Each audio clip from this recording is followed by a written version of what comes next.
خیرن کثیر۔ السلام علیکم ورحمۃ اللہ وبرکاتہ۔ کیسے ہیں آپ لوگ؟ سب خیریت سے ہیں؟ جی الحمدللہ میم، آپ کی کیسی طبیعت ہے؟ وعلیکم الحمدللہ السلام۔ رب العالمین۔ کلاس شروع کرتے ہیں، اور شروع کرنے سے پہلے صرف ایک بات میں آپ سے کروں گی جو آپ کو غور سے سننا ہے۔ بعض حالات ایسے ہوتے ہیں جس میں انسان کو بطور قوم مضبوط رہنا ہوتا ہے، ہمت سے رہنا ہوتا ہے، اور سب سے بڑی بات یہ کہ ایمان کو مضبوط رکھنا ہوتا ہے، اور اس سے بھی بڑی بات یہ کہ پازیٹیو رہنا ہوتا ہے اور پازیٹیوٹی پھیلانی ہوتی ہے۔ ٹھیک ہے، یہ بات غور سے سن لیں۔ تین چیزیں ہیں: مضبوط رہیں گے ہمت سے، ایمان کے ساتھ، اور پازیٹیو، اور پازیٹیوٹی پھیلانی ہے، نیگیٹیوٹی نہیں پھیلانی۔ بس اتنی بات یاد رکھیں۔ کلاس سٹارٹ کروں گی۔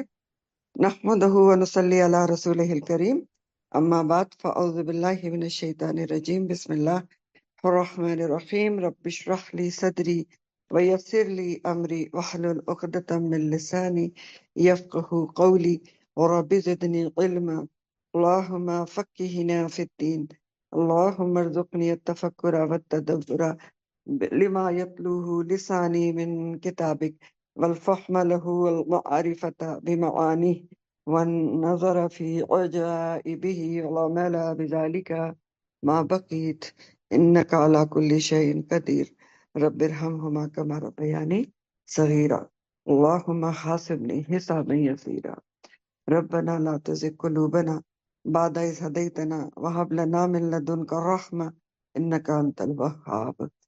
پچھلی تفسیر سے ایک آدھ کوسچن پوچھوں گی، بلکہ ایک ہی کوسچن پوچھوں گی، اور وہ بہت امپورٹنٹ کوسچن ہے۔ شہد کی مکھی کا اللہ تعالیٰ نے ذکر کیا، نال کا۔ تو شہد کی مکھی کا اللہ تعالیٰ نے کیوں ذکر کیا، نال کا؟ بہت تفصیلات بھی ہم نے پڑھی اس کے بارے میں۔ تو ظاہر سی بات ہے کہ ذکر اس لیے کیا گیا ہے کہ اس میں بہت بڑے اسباق ہیں ہمارے لیے، اور میں آپ سے وہ اسباق ہی پوچھنا چاہتی ہوں کہ شہد کی مکھی کی زندگی سے ہمیں کیا اسباق ملتے ہیں؟ جی میم السلام علیکم ورحمۃ اللہ وبرکاتہ۔ میم جی شہد وعلیکم کی السلام۔ مکھی کی زندگی سے ہمیں ایک تو ڈسپلن ملتا ہے، تو اللہ تعالیٰ کی اتنی اطاعت کرتی ہے، اللہ تعالیٰ کے حکم کی تابع ہے کہ وہ اس قدر محنت کے ساتھ اتنا سا شہد تھوڑا سا اکٹھا کرتی ہے، اور مختلف بہت سارے آپ نے بتائے تھے فلاورس کے پاس وہ جاتی ہے، اتنی زیادہ ہاں وہ جی، محنت سے وہ کرتی ہے، اور وہ بالکل بھی اس چیز میں پیچھے نہیں ہٹتی، اور ساری زندگی ایک ڈسپلن کے اندر رہ کے وہ سارا کام جو استقامت کے ساتھ کرتی ہے۔ تو یہ ہمیں سبق ملتا ہے کہ ہمیں بھی اللہ تعالیٰ کا حکم اسی طریقے سے ماننا چاہیے اور استقامت سے زندگی چلو، گزارنی چاہیے۔ بالکل صحیح۔ یہ سبق اور کیا سبق ہے؟ بالکل صحیح کہا۔ اور بتائیں، کوئی اور بھی بتائیں، اور بھی اسباق ہیں میم اس میں؟ جی یہ ہے وقت کہ کی غور و پابند فکر کی ہمیں جی جی فاروق بولیں۔ میں نے کہا کہ غور و فکر کے لیے بہت اس میں ہمارے لیے اہم چیزیں ہیں کہ وہ اس کو ایک جو چیز سکھا دی گئی ہے اس کے اوپر وہ کرتی رہتی ہے، کوئی بھی اس میں ہاں آنچ نہیں آنے دیتی، لیکن ہم انسان ہاں ہمیں ارادہ مل گیا لیکن ہم اس کی نفی کر دیتے اپنے ارادے کی، اور ہم غور و فکر ہی ہاں، نہیں کرتے اس چیز میں۔ جی جی بالکل ٹھیک ہے۔ اور کوئی؟ ہاں جی، یہ وقت کی پابند ہے، اللہ اللہ کی کے حکم فرما سے صبح کے بردار وقت نکلتی ہیں اور شام کو آ کر رس جو چوسا ہوتا ہے چھتے میں ہاں، ڈالتی ہیں، چھتے میں شہد کو مدتوں وقت محفوظ۔ کی، ہاں، پابند بھی ہے اور وقت کی قدردان بھی ہے۔ ٹھیک ہے نا؟ جی ہاں جی، اور کوئی؟ میم اللہ کی فرما بردار بھی ہے، اور اس سے ہاں، انسان کو بھی چاہیے کہ اللہ تعالیٰ کی فرما برداری کرے۔ جی باجی وہ اور خیر کوئی؟ چنتی ہیں اور خیر تقسیم کرتی ہیں، سب جی کے لیے یہ فائدہ بہت مند بڑی ہے۔ بات ہے، بالکل شاباش۔ دیکھیں اس جگہ پہ میں آپ کو ایک بات بتاؤں کہ آپ دو مکھیوں کا موازنہ کریں۔ ایک عام مکھی ہوتی ہے نا، کامن بی، وہ کہاں بیٹھتی ہے؟ گند پہ بیٹھتی ہے، گند لے کے اٹھتی ہے اور گند پھیلاتی ہے، ٹھیک ہے؟ تو ایک اس کی زندگی ہے۔ ایک شہد کی مکھی ہے، کہاں بیٹھتی ہے؟ ہاں، اچھے پھلوں پر، اچھے پھولوں پر کیا نکالتی ہے؟ رس نکالتی ہے، جو ایک اچھی چیز ہے، اور کیا جمع کرتی ہے اور کیا پروڈیوس کرتی ہے، ٹھیک ہے؟ تو یہ تو سب سے بڑا سبق ہے ہماری زندگی کے لیے کہ ہم نے کون سی مکھی بننا ہے۔ ہاں؟ کیا ہم لوگوں کی برائیاں دیکھتے ہیں؟ کیا ہم برائیاں چنتے ہیں؟ کیا ہم برائیاں پھیلاتے ہیں؟ یہ ہمارا کام ہے، یا ہم لوگوں کی اچھائیاں دیکھتے ہیں، اچھائیوں کو نکالتے ہیں اور اچھائیاں پھیلاتے ہیں اور اچھی پروڈکٹ دیتے ہیں، ٹھیک؟ اور ایک اور سبق میں نے آپ کو بتایا تھا قرآن کے حساب سے، جی وہ کون بتائے گا؟ شہد کی میم مکھی ایک میں میم جی ایک بولیں. سبق میں بتانا چاہتی ہوں قرآن کے جی حساب سے. دوسری بات کہ اس میں ایک ملکہ مکھی ہوتی ہے جو مجھے بہت امپورٹنٹ بات لگی تھی کہ صرف وہ ایگز لے کرتی ہے، جو باقی ہیں وہ اس کو فیڈ کرتی ہیں. تو اس کا ہاں. کیا مطلب ہے کہ وہ دیکھیں وہ اس میں یہ نہیں ہوتا کہ اس نے دیے ہیں تو وہی اس کو فیڈ کرے. جو اللہ سبحانہ تعالیٰ نے حکم دے دیا وہ سب اس کو فالو کر رہی ہوتی ہے نا ملکہ مکی کو. بس تابع تو داری ہے نا، ان میں یہ جی نہیں ہے کہ تو یہ کر اور میں یہ کیوں کروں اور مجھے چھوٹا کام دے دیا. دیکھیں نا، ایون جو قرآن سے جڑے لوگ ہیں نا وہ بھی مائنڈ کرتے ہیں نا، ہمیں چھوٹا کام دے دیا، اس کو بڑا کام دے دیا. تو ان کو جو اللہ تعالیٰ نے جو کام ڈیزگنیٹ کر دیا وہ کام کرتے ہیں. قرآن کے حوالے سے کون مجھے بتائے گا جی کیا سبق ہے شہد کی میم مکھی وہ میں؟ اپنی زندگی کا مقصد پہچان لیتی ہیں اپنی زندگی کا، وہ کیونکہ اللہ تعالیٰ کی تابع داری میں اپنا مقصد پہچان لیتی ہیں کہ ہاں ہم کس مقصد کے لیے بنائے گئے ہیں. اور میم اس طرح انسان اور جو مسلمان ہیں ان کا مقصد بھی ہے کہ ہم اللہ تعالیٰ کی تابع داری کریں اور قرآن جو ہمیں دیا گیا ہے اس پر غور و فکر کر کے اس پہ عمل کریں. جی، قرآن پہ کو سمجھیں، قرآن پہ عمل کریں اور شہد جیسی چیز پروڈیوس کریں جو شفاء للناس ہو. ٹھیک ہے، شہد کو اللہ تعالیٰ نے شفاء للناس بتایا نا، تو شفاء للناس بننے کی کوشش کرنا ہے. یہ بھی قرآن پڑھنے پڑھانے والوں کے لیے بہت اہم ترین سبق ہے. ٹھیک کہ شہد کی مکھی کی طرح زندگی گزاریں، اللہ کے حکم کے مطابق، اس کی تابعداری میں، وقت کی قدر و قیمت جان کے، انتھک محنت کس میں؟ قرآن دین سیکھنے، دین سکھانے میں. اور پھر کیا چیز پروڈیوس کر کے دیں؟ اینڈ پروڈکٹ آپ کیا دیں لوگوں کو؟ شفاء للناس ہو جو لوگوں کے لیے. ٹھیک، یہ ہے اس کا مین جو اسباق تھے. چلیں میم صرف آج کی ایک پوائنٹ تفصیل. اور ایڈ کر جی سکتی ہوں بولیں اسی میں سے. بولیں بولیں آپ نے بولیں. بتایا تھا کہ ایک مکھی جو ہے وہ 8 کلو شہد پیدا کرتی ہے اور 6 ہفتے زندہ رہتی ہے اور 50 میل تک اڑتی ہے. تو اس سے یہ ہوتا ہے کہ ہم جتنی بھی زندگی رہ رہے ہیں یا جتنا بھی زندگی ہم قرآن سے جڑے ہیں، بے شک چھوٹے ٹائم کے لیے دیر سے ہمیں ہدایت ملی، تو کوالٹی جو ہے ویسے بھی ہم نے اوزان میں اس میں پڑھا تھا کہ وزن جو ہے وہ ہوگا میجر ہوگا آخرت میں ہاں جی، ہماری والوزن عبادت کا. یومئذ للحق. جی ہماری بالکل. کوانٹٹی نہیں ہوگی تو وہ کوالٹی جو ہے وہ دیکھی جائے گی. تو ہاں جی، اس میں بھی ہمارے لیے سبق ہے کہ ہم بے شک کم کام کر پا رہے ہیں لیکن جڑ کے اس میں خشوع اور خضوع لے آئیں کہ اللہ سبحانہ تعالیٰ اس کو قبول فرما لے اخلاص آخرت میں. لیں. جی، اخلاص لیں، بالکل ایسا ہی ہے. اور چلیں باجی آج کی اس میں تفصیل. یہ بھی جی ہے بولیں. کہ مطلب یہ جی چھوٹی سی جان ہے نا، تو یہ نہیں جی جی سوچتی کہ میں لوگوں کے لیے کیسے پیدا دے سکتی ہوں نا. اسی طرح ہاں ہم بھی بالکل. سوچے کہ ہم اگر مطلب ایک بندہ اگر مطلب چھوٹی سی اس کی کوشش ہوتی ہے نا، تو یہ بندہ یہ نہ بالکل کہے کہ میری کوشش سے کیا ہوگا، تو ہم اپنی نہیں، کوشش کرتے رہیں. ٹھیک. بالکل اپنی کوشش کریں اور بات یہ ہوتی ہے کہ لوگ ملتے رہتے ہیں اور کارواں بنتا رہتا ہے. ٹھیک ہے، آپ پہلا قدم تو اٹھائیں. تو یہ بالکل بہت اچھا سبق ہے کہ کبھی بھی یہ نہیں سوچنا چاہیے کہ میں کیا کر سکتی ہوں، میں بہت کچھ کر سکتی ہوں. یہ سوچنا چاہیے آپ اپنا قدم تو اٹھائیں نا، اپنا حصہ ڈالیں، اللہ تعالیٰ پھر کاروان خود ہی بنائے گا. ٹھیک ہو گیا. تو بہت زیادہ اسباق تھے، اس میں اور بھی بہت ہوں گے، سوچیے گا بیٹھ کے اس کے اوپر انشاءاللہ تعالیٰ. چلیں آج کی تفسیر آپ کی سورہ النحل آیت نمبر 71 سے ہے. آیت 71 ہے، واللہ فضل بعضکم علی بعض. اللہ تعالیٰ نے فضیلت دی ہے تم میں سے بعض کو بعض کے اوپر، پھر رزق میں. فما تو نہیں الذین وہ لوگ فضلوا جو فضیلت دیے گئے. یہ ایک فضلہ تھا لفظ کہ اس نے فضیلت دی، اور دوسرا یہ لفظ ہے فضلوا. تو یہ کیا ہے؟ مجہول کا صیغہ ہے، ماضی مجہول کا. ٹھیک، جو فضیلت دیے گئے. تو جو لوگ فضیلت دیے گئے کس میں؟ یعنی رزق میں. وہ کیا ہے؟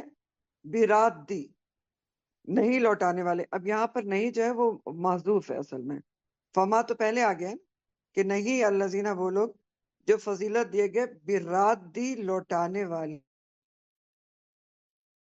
اس کو، الا ما ملکت اوپر ان کے جو ملکت مالک ہوئے ایمانہم ان کے دائیں ہاتھ. فہم تو وہ فیہ سوا یکساں یا برابر ہوں. افا بنعمتہ تو کیا پھر نعمت کا اللہ کی یجحدون و انکار کرتے ہیں. الفاظ دیکھیں، فضلہ اور فضلو کا لفظ جو ہے وہ فضلہ سے فے دعات اور لام. فضلہ کا لفظ کے معنی ہوتے ہیں فضیلت دینا، اور فضیلت کیا ہوتی ہے؟ فضیلت کا مطلب ہوتا ہے بطور احسان کسی کو حق سے زیادہ دینا. ٹھیک، فضیلت یہ ہوتی ہے. اچھا، دوسرا لفظ ہے براد دی، تو یہ رد سے ہے، رے دال دال. اور رد کے مطلب کیا ہوتے ہیں؟ پھیرنا، لوٹانا. دینا کسی کو، پھیر دینا، لوٹا کر دے دینا. تو یہ بیرات دی اصل میں بیرات دینا تھا. کیا تھا؟ بیرات دینا. اسم فائل جمع مذکر کا صیغہ ہے بیرات دینا. نون اس میں سے گر گیا ہے اضافت کی وجہ سے، رزق ہم آگے آ گیا. تو اصل میں یہ ورڈ تھا بیرات دینا، نون صرف نکل گیا اس میں سے، اور رد سے ہے لوٹانے والے. اچھا، ما ملکت ایمانہم، جہاں کا یہ لفظ آتا ہے نا ملکت مالک ہوئے، ایمان دائیں ہاتھ یعنی یمین کی جمع ہے. تو ملکت ایمانہم کا لفظ جہاں بھی آتا ہے کہ جن کے مالک ہوئے تمہارے دائیں ہاتھ، تو اس سے مطلب کیا ہوتا ہے؟ غلام یا لونڈی. ٹھیک ہے، جہاں بھی یہ لفظ آئے گا ما ملکت ایمانہم، جن کے مالک ہوئے تمہارے دائیں ہاتھ، تو اس کا مطلب کیا ہوگا؟ آپ کے غلام، لونڈی، ماتحت لوگ. ٹھیک ہو گیا، یہ ہو گیا. اچھا، ایک لفظ آخر میں آیا ہے یجہدون، جو جہدہ سے ہے، جیم ہا اور دال. جہدہ کے مطلب ہوتے ہیں ایسی بات کا انکار جس کا دل یقین کرتا ہو. ایسی بات کا انکار جس کا دل جو ہے وہ یقین کرتا ہو. دل مانتا ہے لیکن زبان سے انکار ہو. چلیں رواں ترجمہ دیکھ لیجئے. اور اللہ تعالیٰ نے رزق میں تم میں سے بعض کو بعض پر فضیلت دی. پھر جن لوگوں کو فضیلت دی گئی ہے، یعنی رزق میں فضیلت دی گئی ہے، وہ اپنا رزق ان لوگوں کی طرف نہیں لوٹانے والے جو ان کے دائیں ہاتھ کے مالک ہیں، یعنی ان کے غلام لونڈی جو ہیں ان کو وہ اپنا رزق نہیں دینے والے کہ وہ اس رزق میں برابر ہو جائیں، مالک اور غلام برابر ہو جائیں. تو کیا پھر وہ اللہ کی نعمت کے انکار کرتے ہیں؟ افا بنعمت اللہ یجحدون. تو اللہ نے رزق میں تم میں سے بعض کو بعض پر فضیلت دی ہے. تو فضیلت دی ہے، آپ دنیا میں دیکھتے ہیں کوئی امیر ہے، کوئی غریب ہے، کس کو رزق زیادہ ملا ہے، کسی کو کم ملا ہے. تو اللہ تعالیٰ فرماتے ہیں کہ فمن لذین فضلوا بارادی رزقہم، تو جن لوگوں کو اللہ تعالیٰ نے رزق میں فضیلت دی ہے، وہ ایسا نہیں کرتے کہ اپنے رزق کو نہیں لوٹانے والے ان کی طرف جن کے ان کے دائیں ہاتھ مالک ہوئے. یعنی جن لوگوں کو زیادہ رزق دیا گیا ہے، تو کیا وہ ایسا کرتے ہیں کہ وہ اپنا رزق جو ہے اپنے غلام کو، اپنے ماتحتوں کو اس میں شامل کر لیں، بانٹ دیں کہ وہ سب رزق میں برابر ہو جائیں؟ یعنی امیر لوگ کیا کبھی ایسا کرتے ہیں کہ اپنے غلاموں کو، ماتحتوں کو اپنا مال دے دیں کہ غلام بھی مال دولت میں ان کے برابر ہو جائیں؟ تو اب آپ بتائیں کوئی ایسا کرتا ہے؟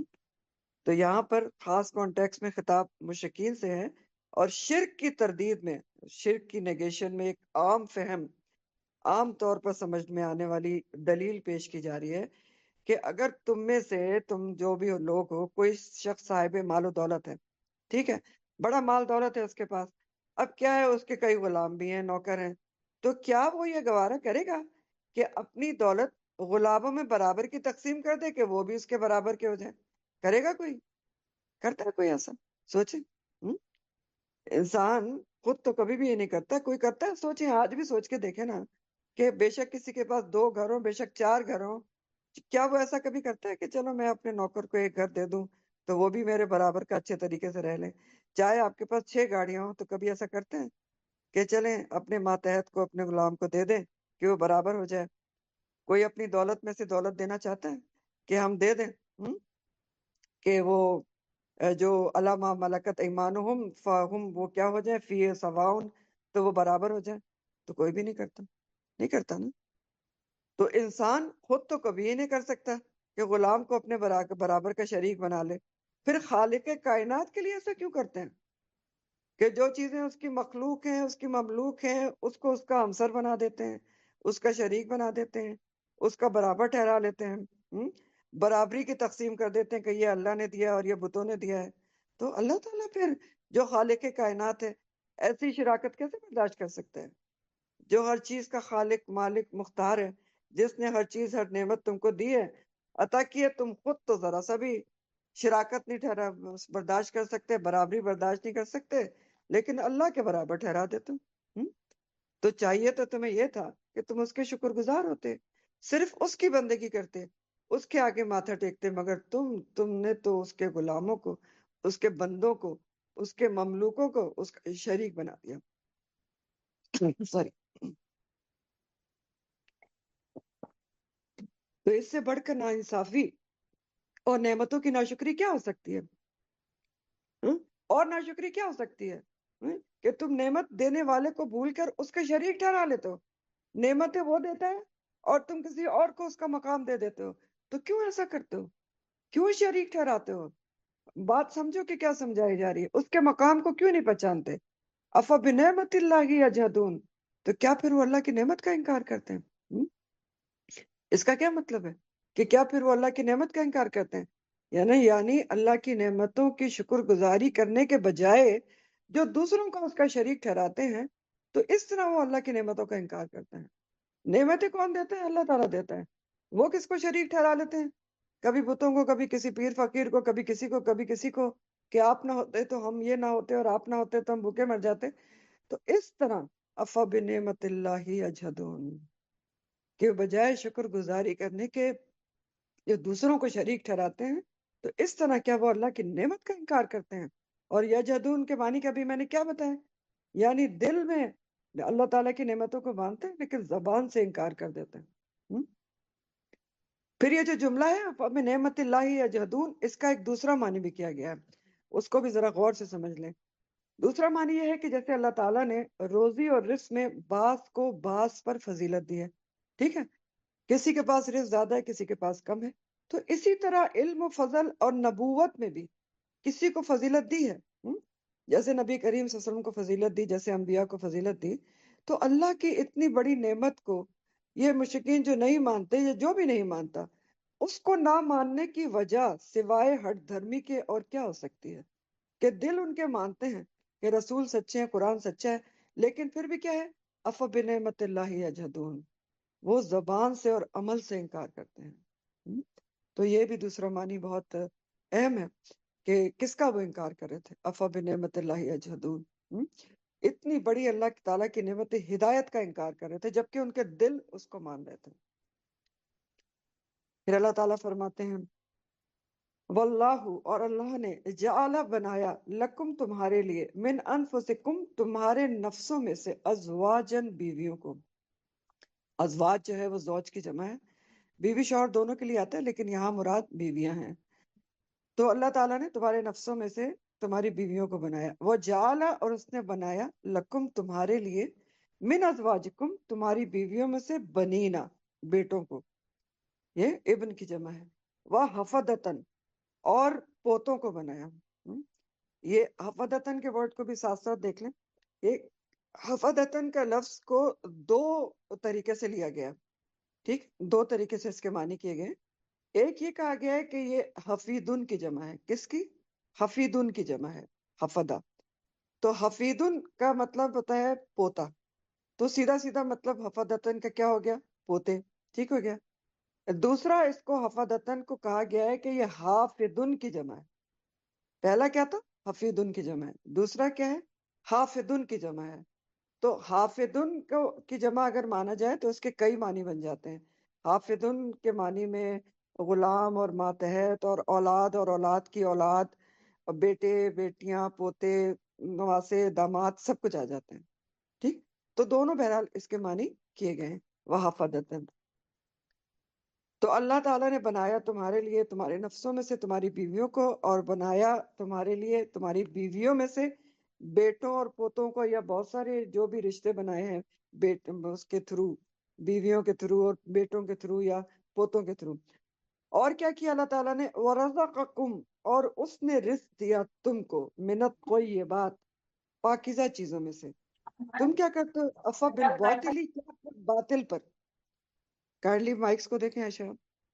افبالباطل، کیا پھر باطل پر یؤمنون، وہ ایمان رکھتے ہیں، وہ بنعمت اللہ، اور نعمت کی اللہ کی، ہم یکفرون، وہ انکار کرتے ہیں یا ناشکری کرتے ہیں. رواں ترجمہ دیکھ لیجئے. اور اللہ نے تمہارے نفسوں میں سے تمہاری بیویاں بنائی، اور اسی نے تمہارے لیے تمہاری بیویوں میں سے بیٹے اور پوتے بنائے، اور تمہیں پاکیزہ چیزوں سے رزق دیا. کیا پھر وہ باطل پر ایمان لاتے ہیں اور اللہ کی نعمتوں کا انکار کرتے ہیں یا ناشکری کرتے ہیں؟ تو سب سے پہلی بات کیا ہے جو اللہ تعالیٰ بتا رہے ہیں؟ کہ واللہ جعل لکم من انفسکم ازواجن. نعمتوں کا اظہار کیا جا رہا ہے یہاں پر، یاد رکھیں. اور کس کو نعمت بتایا جا رہا ہے؟ بیوی کو نعمت بتایا جا رہا ہے کہ اللہ نے تمہارے لیے تمہارے نفسوں میں سے بیویاں بنائی ہیں، ٹھیک. اور نفسوں میں سے کیوں کہا جا رہا ہے؟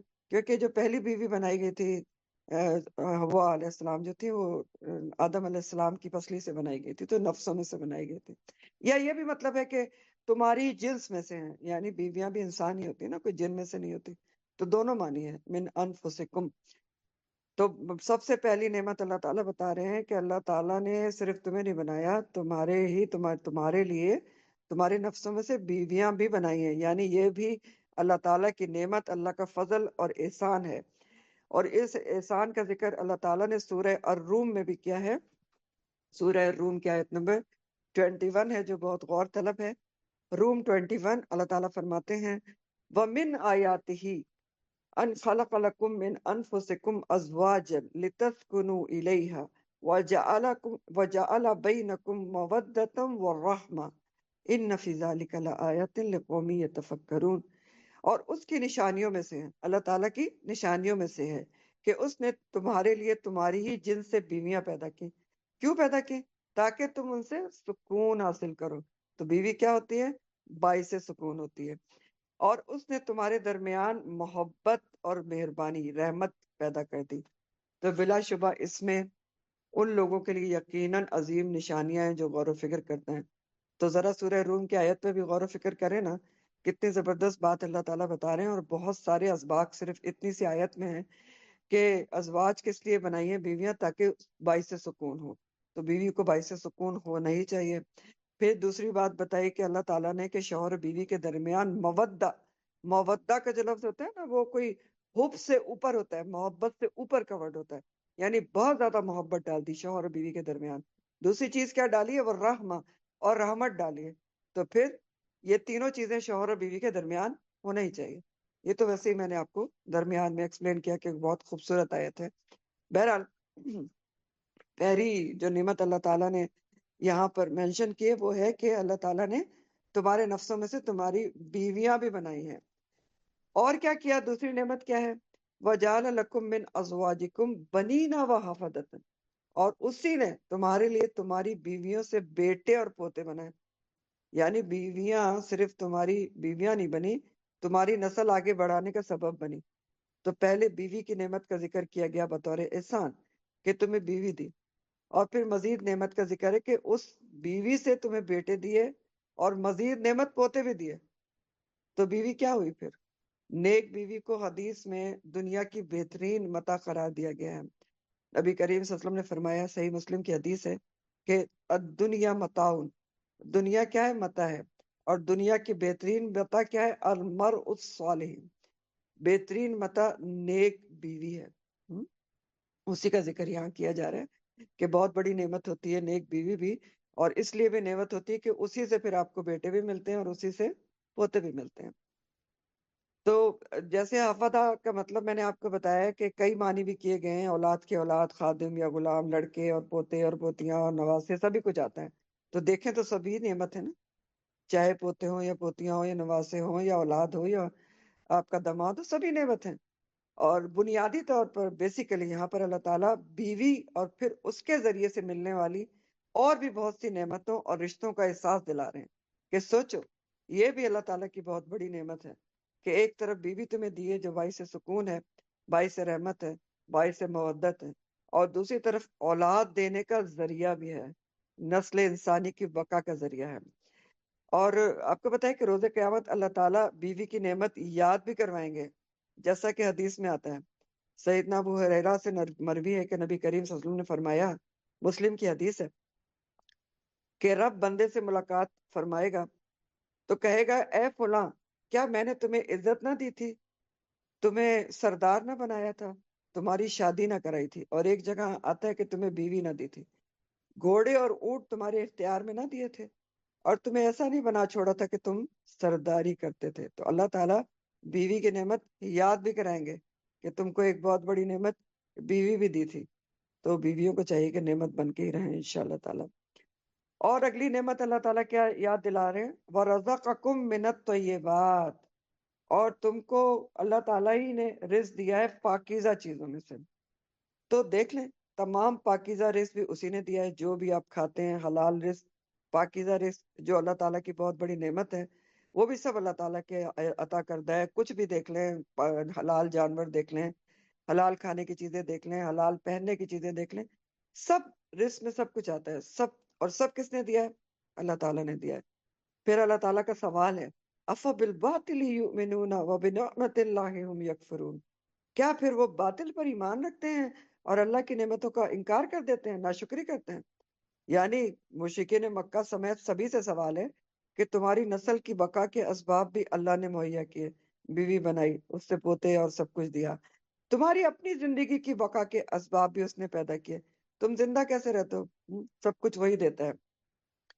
پھر بھی یہ مشرکین اپنے معبودان باطلہ کے متعلق یہ خیال رکھتے ہیں افبالباطل یؤمنون، معبودان باطلہ جو بت ہیں ان کے متعلق یہ خیال رکھتے ہیں کہ فلاں بت کی کرم نوازی سے بیٹا ہوا ہے، اور فلاں بت کی کرم نوازی سے کھیتی اس دفعہ اچھی ہوئی ہے، اور فلاں بت کی کرم نوازی تھی تو ہمیں یہ نعمتیں ملی، اور اسی لیے وہ حلال جانوروں کو ان کے نام پر چھوڑ دیتے تھے.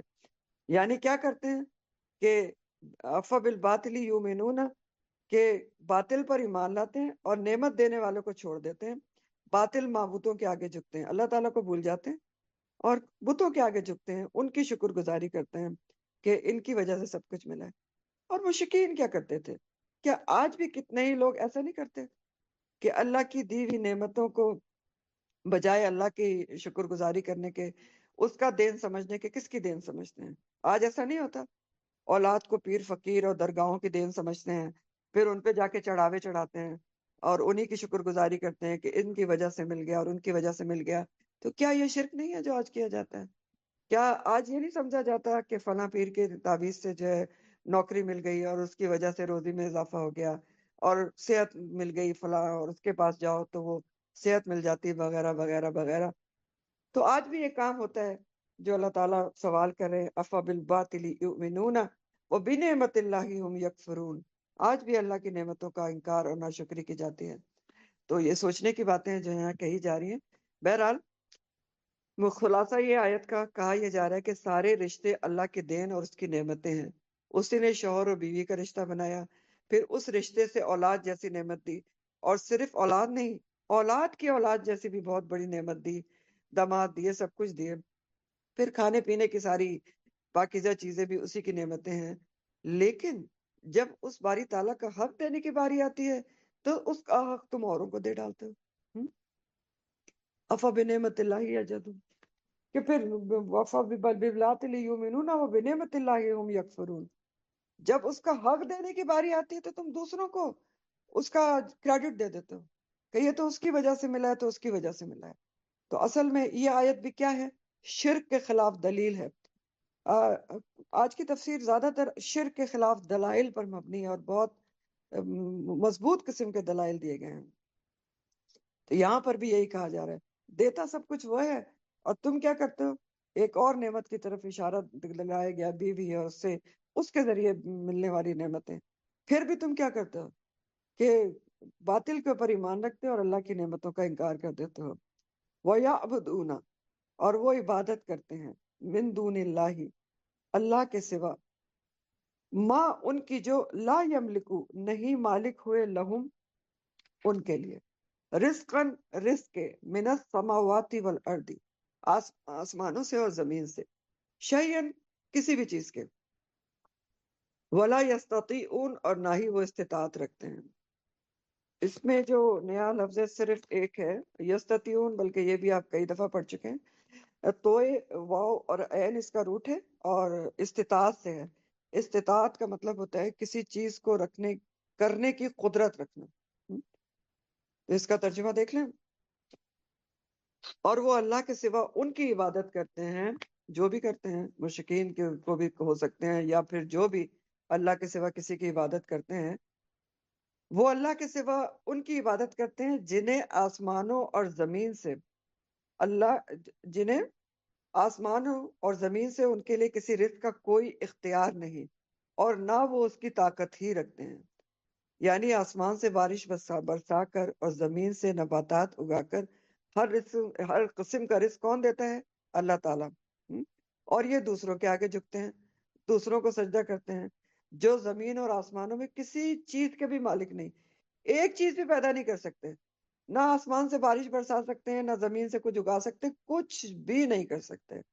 ہاں، نہ زمین میں رہتے ہوئے بھی کسی کام کو کرنے کی کچھ استطاعت رکھتے ہیں، نہ نفع نقصان کے مالک ہیں، کوئی طاقت قدرت نہیں رکھتے کہ کچھ بھی ان کے لیے کر دیں، کوئی ان کا بھلا کر دیں یا برا کر دیں، کچھ بھی کرنے کی اس میں طاقت نہیں ہے. اور یہ ان کو اللہ کی عبادت میں شریک ٹھہراتے ہیں. تو کتنا بڑا ظلم کرتے ہیں. سوچنے کی بات ہے نا.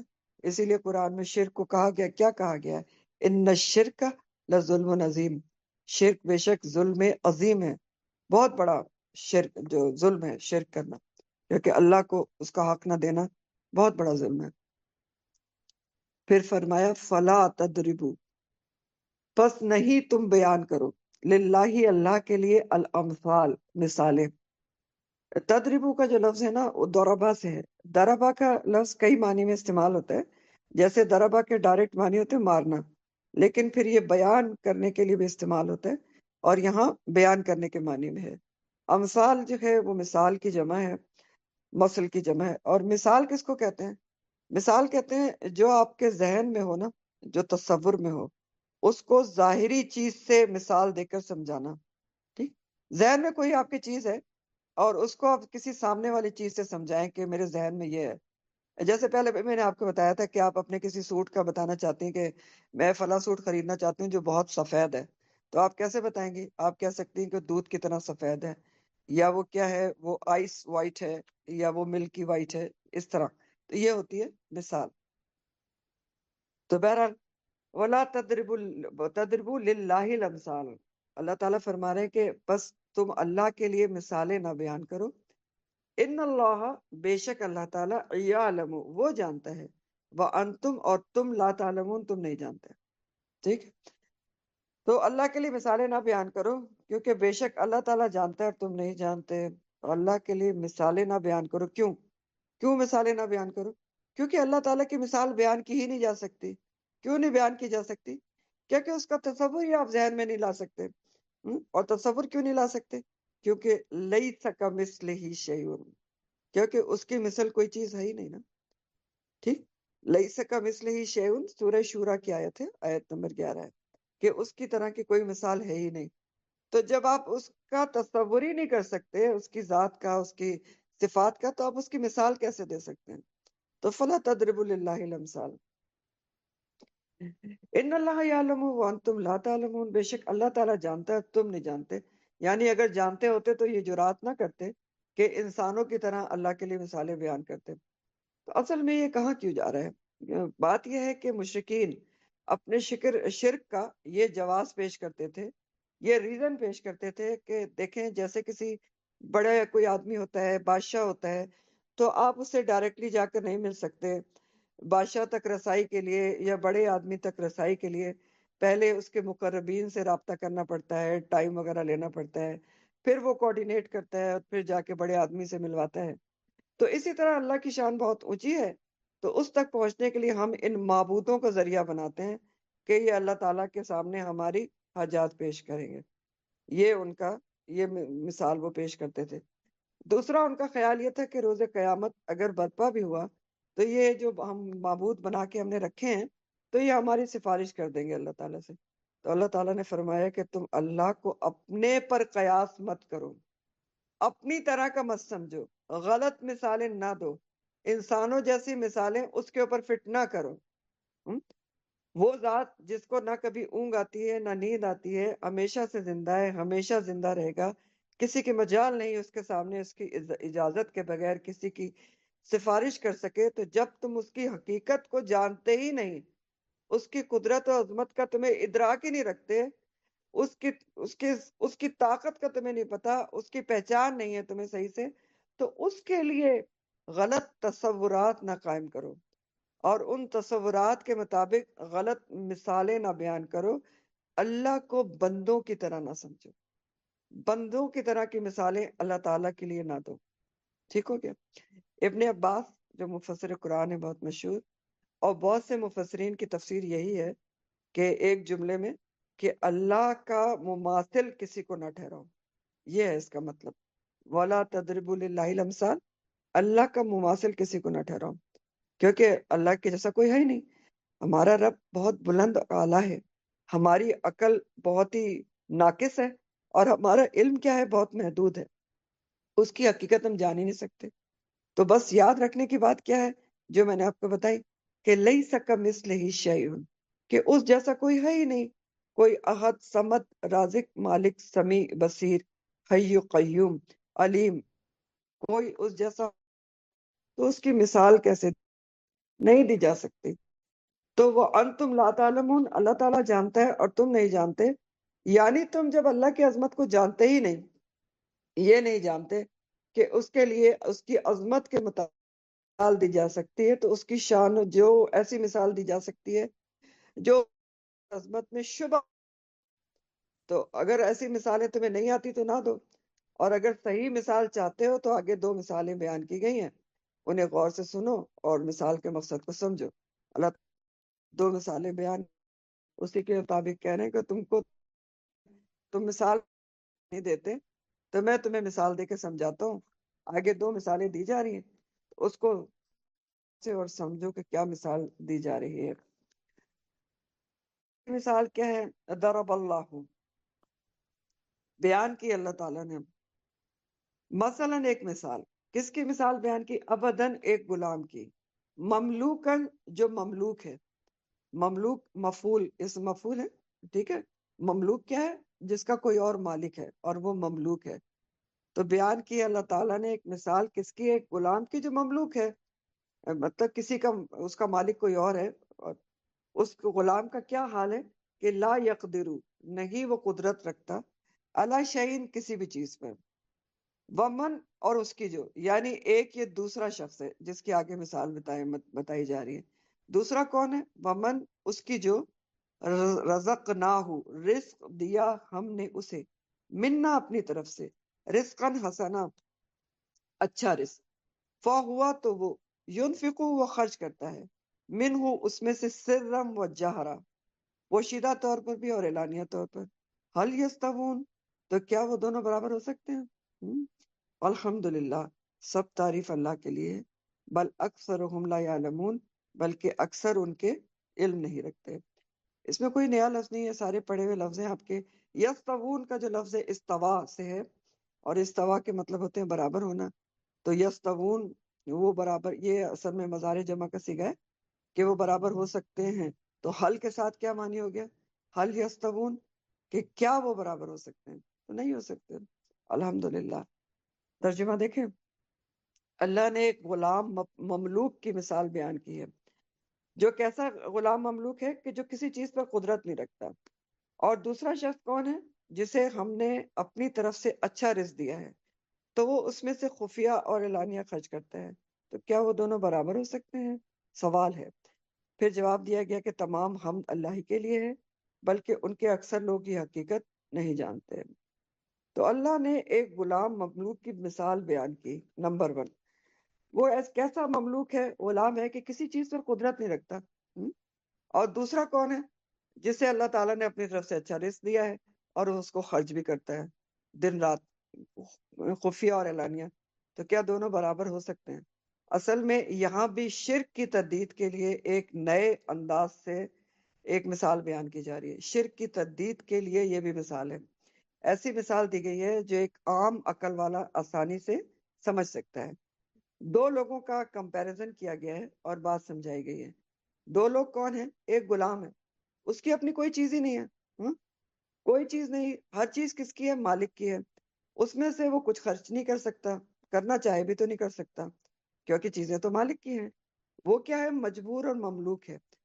اس کے مقابلے میں ایک اور شخص ہے، وہ خود مختار ہے، مال و دولت کا مالک بھی ہے، اور اس مال و دولت کو خرچ کرنے کا پورا اختیار بھی رکھتا ہے، اور اس کو وہ پوشیدہ طور پر اور علانیہ طور پر خرچ بھی کرتا رہتا ہے۔ تو کیا یہ دونوں برابر ہو سکتے ہیں؟ ہو سکتے ہیں؟ نہیں ہو سکتے، ہرگز بھی نہیں ہو سکتے۔ تو یہ 2 کون ہیں؟ ایک طرف، اب کیا مثال کس کی دی جا رہی سمجھ لیں۔ پہلی مثال معبودان باطلہ کی دی جا رہی ہے، بت ہیں یا زندہ ہیں، جو بھی ہیں، جن کو معبود، باطل معبود لوگ بنا لیتے ہیں اور ان کی پوجا کرتے ہیں، ان کے آگے ماتھے ٹیکتے ہیں، چاہے وہ کوئی بھی ہو، تو وہ کیا ہیں؟ وہ تو خود مملوک ہیں اور مخلوق ہیں اور غلام ہیں۔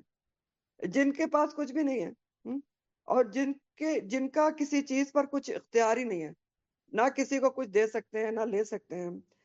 تو اگر یہ معبودان باطلہ جن کو انسان معبود بناتا ہے، اگر زندہ لوگ بھی ہوں نا، پیر فقیر بھی ہوں، تو وہ بھی تو آپ دیکھیں اپنی ہر ضرورت اور حاجت کے لیے کس کے محتاج ہوتے ہیں؟ اللہ تعالیٰ کے ہوتے ہیں نا. تو ایک طرف تو بالکل ہی مجبور اور مملوک اور مخلوق قسم کے لوگ ہیں جن کے آگے تم ماتھا ٹیکتے ہو، اور دوسری طرف کون ہے؟ اللہ تعالیٰ کی ذات ہے. دوسرا کون ہے؟ جس کے اختیار میں سب کچھ ہے، جو آزاد و خود مختار ہے، ساری مال دولت کا مالک ہے، مختار کل ہے اللہ سبحانہ تعالیٰ. زمین و آسمان کے خزانے اسی کے پاس ہیں، اور انہیں وہ ہر وقت خرچ بھی کرتا رہتا ہے، دن رات، صبح شام، اعلانیہ اور ظاہری طور پر اور چھپے طور پر خرچ بھی کرتا رہتا ہے. تو اب ذرا بتاؤ، سوال یہ ہے، کیا یہ ان کے یہ جو معبودان باطلہ ہیں اور اللہ سبحانہ تعالیٰ کی ذات برابر ہو سکتی ہے؟ نہیں ہو سکتی نا. کیسے برابر ہو سکتی ہے؟ ایک کچھ بھی نہیں دے سکتا، کسی بات کا مالک نہیں ہے، کسی چیز پہ اختیار نہیں رکھتا، دوسرا ہر چیز کا مالک ہے، ہر کچھ دینے والا ہے. تو کیا برابر ہو سکتے؟ نہیں ہو سکتے، بالکل بھی نہیں ہو سکتے. تو کہا گیا الحمدللہ. اب یہ الحمدللہ کا کیا مطلب ہے؟ بہت ہی معنی خیز جملہ ہے یہ، بہت ہی زبردست جملہ ہے اللہ تعالیٰ کا کہ الحمدللہ، ہر تعریف اللہ تعالیٰ کے لیے. یعنی یہ جو مشرکین سے سوال کیا گیا کہ بتاؤ یہ دو قسم کے لوگ ہیں، ایک مخلوق مملوک ہے، مجبور ہے، دوسرا مالک ہے، مختار کل ہے، اور خرچ بھی کر رہا ہے، تو کیا دونوں برابر ہو سکتے ہیں؟ تو اس کا اب یہاں پر اللہ تعالیٰ جواب دے رہے ہیں کہ الحمدللہ. یعنی آپ دیکھیں، آپ جس سے بھی یہ سوال کیا جائے نا، چاہے مشرکین ہو یا کوئی بھی ہو، کہ بتاؤ کہ ہر چیز کا دینے والا کون ہے، کون پیدا کر سکتا ہے، کیا مالک و مختار کون ہے جو ہر وقت دیتا ہے، اور ایک وہ ہے جو کچھ بھی نہیں دے سکتا، تو کیا یہ دونوں برابر ہو سکتے ہیں؟ تو ہر کوئی یہی کہے گا نا کہ نہیں برابر ہو سکتے. تو اگر مشرکین کہہ دیتے ہیں کہ نہیں برابر ہو سکتے، تب تو بہت ہی الحمدللہ کہ شکر ہے کہ اتنی سی بات تو تم کو مثال کے ذریعے سمجھ میں آ گئی کہ مملوک، غلام اور مالک حقیقی برابر اور ہمسر نہیں ہو سکتے. اور بالفرض اگر وہ جواب نہیں دیتے، ہٹ درمی میں خاموش رہتے ہیں، تو پھر بھی الحمدللہ کہ لاجواب ہو گئے. ٹھیک سمجھ گئے دونوں چیزیں الحمدللہ. ایک تو اللہ تعالیٰ نے مشرکین کو یہ جواب دیا کہ اگر وہ کہتے ہیں کہ یہ دونوں قسم کے انسان یا شخص برابر نہیں ہو سکتے، تو پھر تو بات ہی پروف ہو گئی کہ تمہارے باطل معبود مملوک مخلوق ہیں، وہ اللہ تعالیٰ کے برابر نہیں ہو سکتے. تو الحمدللہ. اور اگر چپ رہتے ہیں، جواب نہیں دیتے، تو پھر بھی الحمدللہ کہ لاجواب ہو گئے. بل اکثرہم لا یعلمون، بلکہ ان کے اکثر لوگ یہ حقیقت نہیں جانتے. یعنی یہ ساری باتیں، شرک کرنا، اللہ کے ساتھ شریک ٹھہرانا، دوسروں کے آگے ماتھے ٹیکنا، دوسروں کو دینے والا سمجھنا، یہ سب کیا ہیں؟ لا علمی کے کھیل ہیں. معلوم ہی کچھ نہیں. اللہ کی عظمت کا نہیں پتا، اللہ کی معرفت نہیں ہے، اس کی پہچان نہیں ہے، اس کی صفات کا نہیں پتا، سب سے لا علم ہے. اکثرہم لا یعلمون. اور اسی لا علمی میں اللہ تعالیٰ کا شریک ٹھہراتے ہیں، جانتے ہی کچھ نہیں، نہ سمجھ ہے. اسی لیے اللہ کو چھوڑ کر بتوں کی طرف جھکے چلے جا رہے ہیں، یا کسی کی طرف بھی غلط قسم کی آستانوں پر سر جھکا رہے ہیں، غلط قسم کی مثالیں دے رہے ہیں. تو یہ بہت ہی خوبصورت مثال ہے ایک با اختیار ہونے کی اور بے اختیار ہونے کا تقابل کیا گیا ہے کہ ایک اتنی با اختیار ہستی ہے اور ایک بالکل ہی بے اختیار جو کچھ بھی نہیں کر سکتا. اور آگے پھر ایک اور مثال ہے، اور اس میں صفات کا تقابل کیا گیا، صفات کا کمپیریزن ہے. اللہ تعالیٰ فرماتے ہیں وَضَرَبَ اللَّهُ، اور بیان کی اللہ تعالیٰ نے مثلا ایک مثال، یعنی ایک اور مثال، رجلینی، دو مردوں کی. رجل کا تسنیہ ہے، دو اشخاص کی. وہ دو کون ہیں؟ احدہما، ان دونوں میں سے ایک جو ہے، اب کمو، گونگا ہے، بہت زیادہ گونگا ہے. اب کمو کا جو لفظ ہے نا، بکمن سے ہے نا، گونگا ہونا. اب کمو افعل تفصیل کا صیغہ ہے، ٹھیک ہے، سپرلیٹو ڈگری ہے، بہت زیادہ گونگا ہے. بہت زیادہ گونگا کا مطلب کیا ہے؟ یعنی پیدائشی گونگا ہے، کبھی بولا ہی نہ ہو، اب کمو ہے. تو دو لوگوں کی مثال بیان کی ہے اللہ تعالیٰ نے. ان میں سے ایک کون ہے؟ پیدائشی گونگا ہے، سمجھ لیں، کبھی بولا ہی نہیں ہے. لا یقدرو علی شیئن، کہیں کسی بھی چیز پر وہ قدرت نہیں رکھتا. وہ ہوا، اور وہ کلن، بوجھ ہے. پوائنٹ ٹو بی نوٹڈ یہ ہے کہ یہ کلن نہیں ہے، کلن ہے، یاد رکھیں، کیونکہ کلن کے معنی بوجھ ہوتے ہیں. کاف لام لام. کلن کے معنی ہوتے ہیں کسی محتاج، بے اختیار اور جو ناتواں شخص ہوتا ہے اس کی تربیت کا بوجھ ہونا کسی پر۔ کلن کون سا بوجھ ہے؟ بوجھ کے لیے تو بہت سارے الفاظ آتے ہیں نا، وزر بھی آتے ہیں اور بھی کئی آتے ہیں۔ تو کلن کون سا بوجھ ہے؟ کسی محتاج کا، بے اختیار کا، تربیت کا بوجھ، اس کو کلن کہتے ہیں۔ تو اللہ تعالیٰ بیان کرتے ہیں دو اشخاص کی مثال، اس میں سے ایک کیا ہے؟ پیدائشی گونگا ہے، کسی چیز پر قدرت نہیں رکھتا، تو وہ کیا ہے؟ وہ ہوا کلن، اور وہ بوجھ ہے کس کے اوپر؟ اللہ مولا، اپنے مالک پر۔ مولا آقا کو بھی کہتے ہیں، اپنے مالک پر بوجھ ہے۔ اینما، جہاں کہیں، اینما کے معنی یہی ہوتے ہیں پورے کے، جہاں کہیں۔ تو جہاں کہیں یوجہ، وہ بھیجتا ہے اسے، یعنی مالک اس کو جہاں بھی بھیجتا ہے، لا یاتی بخیر، نہیں وہ لاتا کوئی بھلائی۔ یوجہ کا جو لفظ ہے وہ وجہ سے ہے، اور وجہ کے معنی ہوتے ہیں چہرہ۔ تو وہ چہرہ کرتا ہے جہاں بھی اس کا، یعنی غلام کو جہاں بھی وہ بھیجتا ہے، وہ چہرہ لے کر اپنا مالک اس کو کہتا ہے کہ فلاں کام کراؤ، تو لا یاتی بخیر، وہ کوئی خیر نہیں لاتا۔ تو حل یستوی، تو کیا برابر ہو سکتا ہے ہوا وہ، یعنی جس کی مثال دی گئی ہے، یا دوسرا ومن، اور وہ جو یأمرو، حکم دیتا ہے، بالعدل، انصاف کا، وہ ہوا، اور وہ علی صراط مستقیم، اوپر سیدھے راستے کے ہیں۔ ٹھیک، تو دو لوگوں کی مثال ہے، اس کا ترجمہ میں آپ کو بتاتی ہوں رواں، تو سمجھ آ جائے گی آپ کی۔ اللہ تعالیٰ نے دو اشخاص کی ایک اور مثال بیان کی، ان میں سے ایک کیسا ہے؟ گونگا ہے، پیدائشی گونگا ہے، کسی چیز پر قدرت نہیں رکھتا، جبکہ وہ اپنے آقا پر ایک بوجھ بھی ہے، جہاں کہیں بھی آقا اسے بھیجے وہ کوئی خیر اور بھلائی نہیں لاتا۔ تو کیا یہ والا جو شخص ہے وہ اس شخص کے برابر ہو سکتا ہے جو عدل کا حکم دیتا ہے اور وہ سیدھے راستے پر بھی ہے؟ تو دو اشخاص کی مثال کیا ہے کہ ایک پہلا کون ہے؟ گونگا ہے، پیدائشی گونگا، کسی چیز پر قدرت نہیں رکھتا، اپنے آقا پر بوجھ ہے، کیونکہ ظاہر ہے گونگا ہے تو بہرا بھی ہوگا نا، گونگا بہرا ہے، معذور ہے، تو آقا کے اوپر ایک بوجھ ہی ہے، کیونکہ اس کا آقا اس کو جہاں بھی بھیجتا ہے تو ظاہر ہے وہ کوئی خیر بھلائی نہیں لاتا، کوئی اختیار نہیں رکھتا، یعنی اس کا آقا مالک اگر کسی کام کے لیے اس کو بھیجتا ہے تو وہ ٹھیک طور پر اس کو نہیں کر سکتا، کبھی کبھی کام بگاڑ کر بھی آ جاتا ہے۔ مالک اسے کوئی کام کرنے کو بھیجے تو صحیح طریقے سے نہ کر سکے، بگاڑ دے، کوئی خیر بھلائی کا کام نہ کر سکے، ہر لحاظ سے مالک پر بوجھ ہو، وہ ہوا کلن علی مولا ہو۔ تو کیا یہ جو شخص ہے اس شخص کے برابر ہو سکتا ہے؟ دوسرا کون ہے؟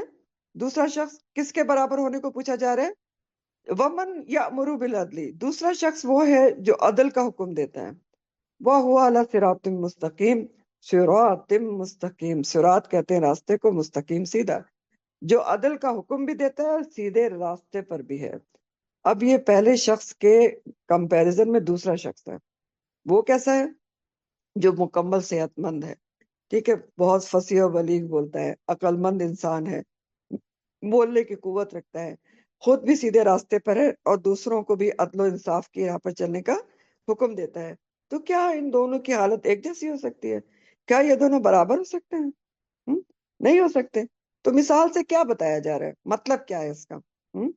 کیا اللہ تعالیٰ سمجھا رہے ہیں؟ یہی تو سمجھنا ہے ہم نے۔ ایک معنی دیکھیں اس کا، یہ کیا گیا ہے، اس کے ایک دو تین معنی کیے گئے۔ پہلا معنی کیا کیا گیا؟ ایک طرف پیغمبر ہے نبی کریم صلی اللہ علیہ وسلم، جو کیسے ہیں؟ جو نیکی اور عدل و انصاف کا حکم دیتے ہیں، یامرو بالعدل، اور خود بھی کیسے ہیں؟ اللہ صراط مستقیم، صراط مستقیم پر ہیں، جیسا کہ قرآن کریم میں بھی اللہ تعالیٰ نبی کریم صلی اللہ علیہ وسلم کے لیے فرماتے ہیں، یاسین والقرآن الحکیم انک لمن المرسلین علی صراط مستقیم۔ یاسین، قسم ہے اس حکمت بھرے قرآن کی، بلا شبہ آپ یقیناً رسولوں میں سے ہیں اور صراط مستقیم پر ہیں۔ تو ایک طرف تو پیغمبر ہیں اور مومنین ہیں، اور دوسری طرف کون ہے؟ یہ کافر، گونگے بہرے، جو کسی کام کے نہیں ہیں۔ ایک طرف گونگا بہرا مشرک ہے جو اللہ کا دیا کھاتا تو ہے، اس کی سب نعمتوں سے فائدہ اٹھاتا ہے، لیکن اللہ کے لیے کوئی خیر نہیں لاتا، کوئی خیر کا کام نہیں کرتا، صرف بگاڑی پیدا کرتا ہے۔ تو ایک طرف تو یہ گونگے بہرے مشرکین ہیں، دوسری طرف کون ہے؟ مومن ہے یا نبی کریم صلی اللہ علیہ وسلم ہے۔ مومنین کے معنی میں اگر پہلے لیں تو جو اپنے ساتھ دوسروں کے لیے بھی باعث خیر ہیں، خیر و بھلائی کا باعث ہیں، تو کیا یہ دونوں برابر ہو سکتے ہیں؟ نہیں ہو سکتے۔ ایک نافرمان اور بالکل ہی گونگا بہرا شخص جو اللہ کی بات سن رہا ہے، نہ پڑھ رہا ہے نہ بول رہا ہے، وہ اور ایک فرما بردار جو خود بھی سیدھے راستے پہ ہے، دوسروں کو بھی بلا رہا ہے تو سیدھے راستے کی طرف، خیر و بھلائی کا باعث ہے، تو کیا یہ دونوں برابر ہو سکتے ہیں؟ نہیں ہو سکتے۔ تو ایک معنی اس کا یہ ہے۔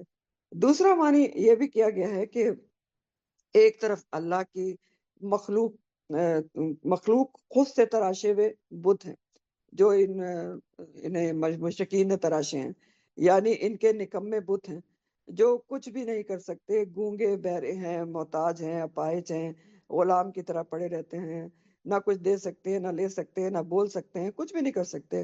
ٹھیک کیا ہے؟ ابکم ہے، بالکل ہی لا یقدروا علی شیء، کچھ بھی قدرت نہیں رکھتے، بلکہ الٹا کیا ہے؟ یہ اپنے پوجنے والوں پر بوجھ ہیں۔ وہ وکل علی مولاہ، یہ خود ہی ان کی صفائیاں کرتے رہتے ہیں، ان کی کیئر ٹیکنگ کرتے رہتے ہیں۔ تو یہ ایک طرف تو یہ ہے۔ دوسری طرف کون ہے؟ دوسری طرف رسول اللہ صلی اللہ علیہ وسلم ہے، جو اللہ کی راہ بتا رہے ہیں، ہزاروں کو سیدھی راہ دکھا رہے ہیں، خود بھی بندگی پر قائم ہیں۔ تو کیا ان کی اتباع بہتر ہے یا ان بتوں کے سامنے بیٹھنا بہتر ہے؟ یہ پوچھا جا رہا ہے۔ ٹھیک، دو معنی ہو گئے۔ تیسرا معنی بعض مفسرین نے اس کا مطلب یہ بیان کیا ہے کہ ایک طرف اللہ کی ذات ہے۔ پہلے معنی کس کے حساب سے تھے؟ مومنین کے حساب سے۔ دوسرے معنی پیغمبر اسلام یا مومنین دونوں کے حساب سے تھے، خاص طور پر نبی کریم صلی اللہ علیہ وسلم کے حساب سے، کہ ایک طرف وہ ہیں اتنے عقل مند، عدل کا حکم دینے والے، راہ راست کی طرف بلانے والے، دوسری طرف تمہارے گونگے بہرے یہ بت۔ تو تیسرے معنی کیا کیے گئے ہیں؟ بعض مفسرین نے اس کا مطلب یہ بیان کیا ہے کہ ایک طرف اللہ کی ذات ہے۔ اب کس کی ذات ہے؟ اللہ کی، رسول کا ذکر نہیں، اللہ کی ذات ہے، جو نیکی کا حکم دے کر ہمیں سیدھی راہ دکھا رہا ہے، جیسے قرآن میں بھی آتا ہے ان ربی علی صراط مستقیم، بے شک میرا رب صراط مستقیم پر ہے۔ سورہ ہود کی آیت ہے 58۔ تو ایک طرف تو رب ہے جو آپ کو صراط مستقیم کی طرف بلا رہا ہے، سیدھا راستہ دکھا رہا ہے، دوسری طرف ان مشرکین کے بت ہیں جو کچھ بھی کرنے کی استطاعت نہیں رکھتے، گونگے بہرے، کوئی خیر نہیں لا سکتے۔ تو یہ اللہ کے برابر ہو سکتے ہیں؟ نہیں ہو سکتے۔ تو بہت ہی خوبصورت شرک کے لیے مثالیں بیان کی گئی۔ آج یہیں تک تفسیر رکھوں گی کہ انشاءاللہ کل کریں گے۔ آخر دعوانا ان الحمدللہ رب العالمین۔ اب ہم نبی کریم صلی اللہ علیہ وسلم کی سیرت پڑھیں گے۔ درود شریف پڑھ لیں ایک دفعہ پیار کے ساتھ۔ اللہم صلی علی محمد النبی الامی وعلی آلہ وصحبہ وسلم تسلیما۔